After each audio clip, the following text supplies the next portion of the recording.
അവസാനം ഓനോന്റെ അതിരൊന്നിട്ട് കെട്ടി നന്നാക്കാൻ വിചാരിച്ചു. എനിക്ക് ഉറപ്പാ ഓൻ ഒരു ഇഞ്ച് പോലും എന്റെ എടുക്കൂല. എന്നാലും ആ സമയത്ത് ഓൻ അതിരിട്ട് കെട്ടാൻ വന്നപ്പോ ഞാൻ ഓനോട് കുറെ ചൂടായി, ദേഷ്യപ്പെട്ടു. എനിക്ക് വായിൽ വന്നൊക്കെ ഞാൻ ഓനെ വിളിച്ചു. ഓൻ ഒന്നും മിണ്ടാതെ എന്നോട് പറഞ്ഞു, നിങ്ങൾ ഇട്ടെന്നോലും അതിര് ഞാൻ അതിലെ കെട്ടിക്കോളാം. ഞാനൊരു വര വരച്ചു കൊടുത്തു, ഓൻ അതിലെ കെട്ടി. അങ്ങനെ ഏതാനും ചില ദിവസങ്ങൾ കഴിഞ്ഞപ്പോ എന്റെ മോൻ കിണറിന്റെ വക്കിൽ തലയിടിച്ചു വീണു, വലിയ മുറിവ് പറ്റി. ആശുപത്രിയിലേക്ക് കൊണ്ടുപോയി ചെന്നപ്പോൾ ഡോക്ടർമാർ പറഞ്ഞു, പെട്ടെന്ന് ഓപ്പറേഷൻ നടത്തണം, 1,10,000 രൂപ ഇപ്പൊ നിങ്ങൾ കെട്ടിവെക്കണം.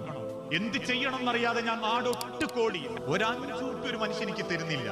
ഞാനൊരു 65 രൂപ എങ്ങനെയൊക്കെ ഉണ്ടാക്കി ഹോസ്പിറ്റലിലെത്തി. അവര് പറഞ്ഞു, ഒന്നെങ്കിലും അടയ്ക്കാതെ ഓപ്പറേഷന് കേട്ടൂല.